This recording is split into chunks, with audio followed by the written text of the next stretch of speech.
Hi friends, இது PR walks and tax நம்ம YouTube channel. நம்ம சேனல்ல இருந்து போடக்கூடிய எல்லா கதைகள், நாவல்கள் எல்லாம் நீங்க கேட்கணும் அப்படின்னா சப்ஸ்கிரைப் பண்ணிடுங்க. அப்பதான் நம்ம சேனல்ல இருந்து போடக்கூடிய வீடியோக்களோட நோட்டிபிகேஷன் உங்களுக்கு ரீச் ஆகும்.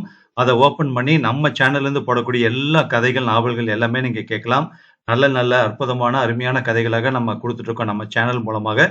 கண்டிப்பா அந்த கதைகள் எல்லாமே உங்களுக்கு பொழுதுபோக்காகவும் டைம் பாஸ் கண்டிப்பா இருக்கும். அதே நேரத்துல ஒரு திங்க் பண்ற மாதிரியான ஒரு குட் ஃபீல் ஸ்டோரிஸும் நம்ம சேனல் மூலமா வந்துட்டு இருக்கு. கேட்டுட்டு லைக் பண்ணுங்க, ஷேர் பண்ணுங்க, கமெண்ட் பண்ணுங்க. ஸோ இந்த வீடியோல கேட்கக்கூடிய ஒரு சிறுகதை மனைவி, ஒய்ஃப். கேட்கலாமா? ஒரு ஆணுக்கு மனைவி அப்படிங்கிறவ எப்படி இருக்கணும் அப்படிங்கறத ஒரு சின்ன கதை மூலமா அழகா சொல்லியிருக்காங்க. கேட்கலாம். மனைவி. திருமணத்திற்கு முன்பே நான் வெளிநாட்டில் இருந்தபடியால் திருமணத்திற்காக 45 நாள் விடுமுறை தான் எனக்கு கிடைத்தது. திருமண ஏற்பாடெல்லாம் எங்க அக்காவும் மாமாவும் கவனிச்சுக்கிட்டாங்க. என்ன, என்கிட்ட ஒரே ஒரு வீடு தான் இருந்தது, அதுவும் லோன்ல. அதை காட்டிதான் பெண் வீட்டார்களை சம்மதிக்க வச்சோம். பேங்க் லோனு 15 லட்சம். மாசம் இஎம்ஐ கிட்டத்தட்ட 20,000 ரூபாய் கட்டி ஆகணும். கல்யாண செலவுல பற்றாக்குறை ஏற்பட ஒரு 3 லட்சம் வெளியில நான் கடன் வாங்கிட்டேன், வட்டிக்கு தான். இது எதுவுமே பெண் வீட்டாருக்கு தெரியாது. எனக்கு தாய் தந்தை இல்லாத காரணத்தால முதல்ல யோசிச்சாங்க. அப்புறம் எல்லாருமே நல்ல பையன்னு சர்டிபிகேட் தந்ததுனால பெண் வீட்டுக்காரங்க ஒத்துக்கிட்டாங்க. திருமணம் நடந்தது. எங்களுக்கு சந்தோஷமாக வாழ்க்கையை தொடங்கணும். எங்களுக்குள்ள நல்ல புரிதல், அண்டர்ஸ்டாண்டிங் ஏற்பட்டுச்சு. தேனிலவு, சினிமா, ஹோட்டல்ல சாப்பிட்றது எல்லாம் சேர்ந்து ஒரு மாசம் ஓடிடுச்சு. எப்படியோ எனக்கு லீவு முடிய 3 நாள் இருக்கிற நிலைமையில என்னோட மனைவிக்கு கடுமையான அம்மை நோய் வந்தது. இந்த மாதிரி நேரத்துல மனைவியை விட்டுட்டு போறது நல்லதில்லைன்னு எண்ணி கம்பெனில பேசி லீவ் எக்ஸ்டென்ஷன் வாங்கிக்கிட்டேன். 15 நாள் என் மனைவி கூட இருந்து நல்லபடியா கவனிச்சுக்கிட்டேன். அவளுக்கு குணமாக எனக்கு தொட்டிக்கிட்டு அந்த அம்மை, அதுவும் இன்னும் கடுமையான அம்மை. கிட்டத்தட்ட 3 வாரங்களுக்கு மேல நான் அவதிப்பட்டேன். அப்போ என் மனைவி என்ன நல்லா பாத்துக்கிட்டா. மறுபடியும் கம்பெனில பேசி லீவ் எக்ஸ்டெண்ட் பண்ண கம்பெனி ஹெச்ஆருக்கு மெயில் அனுப்புனேன்.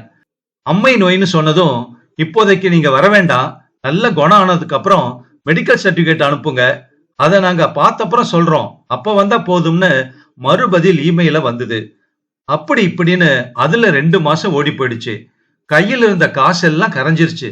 செலவை சமாளிக்க முடியாம மறுபடியும் கடன் வாங்கினேன். என்னோட பொருளாதார நிலைமை அப்பதான் என்னோட மனைவி தெரிஞ்சுக்கிட்டா. முன்ன வாங்கின கடனுக்கு வட்டி அடைக்க மறுபடியும் கடன் வாங்கினேன். காசு நெருக்கடி அதிகரிக்க அதிகரிக்க நிலைமையை சமாளிக்க முடியாம மறுபடியும் ஹெச்ஆருக்கு மெயில் போட்டேன். 15 நாளைக்கு அப்புறம் வந்து சேரவும்னு எனக்கு பதில் வந்துச்சு. அப்பாடா, 4 மாசமா பட்ட கஷ்டத்துக்கு ஒரு முடிவு வந்துருச்சுன்னு இருக்கையில என்னோட மனைவிக்கு மறுபடியும் உடம்புக்கு முடியாம ஹாஸ்டலுக்கு போனோம். அங்க அவளை பரிசோதிச்ச லேடி டாக்டர், நீ கர்ப்பமா இருக்கமா அப்படின்னு சொன்னதும் சந்தோஷத்தோட உச்சிக்கே நான் போயிட்டேன். அவ்வளோ சந்தோஷம் எனக்கு. வீட்டுக்கு வந்து இத பத்தி பேசணும். நான் மறுபடியும் லீவை எக்ஸ்டெண்ட் பண்றேன்னு சொன்னப்ப வேண்டாங்க அப்படின்னு சொல்லி என் மனைவி மறுத்துட்டா. ஏங்க, இங்க இருந்து நீங்க என்ன பண்ண போறீங்க? கடன் வாங்கி தானே செலவு செஞ்சுக்கிட்டு இருக்கோம்.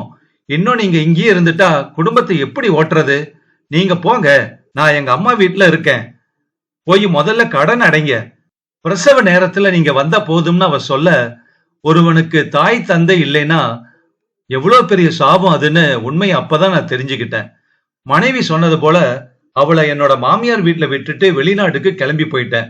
வாங்கின கடன் அடைக்க கிட்டத்தட்ட 6 மாசம் ஆயிடுச்சு.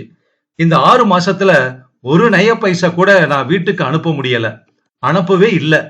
இருந்தாலும் என்னுடைய மாமியாரும் மாமனாரும் என்னுடைய மனைவிய நல்ல முறையில பாத்துக்கிட்டாங்க. எனக்கு தாய் தந்தை இல்லாத குறைய அவங்க தான் பூர்த்தி செஞ்சாங்க. நான் என் மாமியார அக்கான்னு தான் கூப்பிடுவேன்.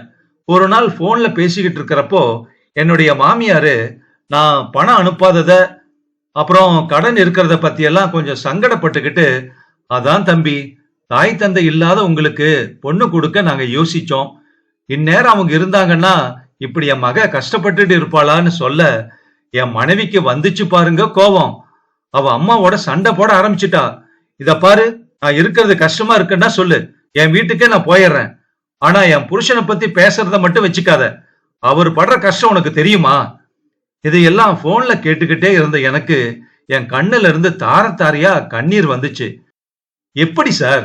கல்யாணம் ஆகி வெறும் 7-8 மாசத்துல புருஷனுக்காக பெத்த தாயோட சண்டை போட இந்த பொண்ணுங்களால முடியுது? சொல்லுங்க. மனைவி சிறுகதை முற்றும்.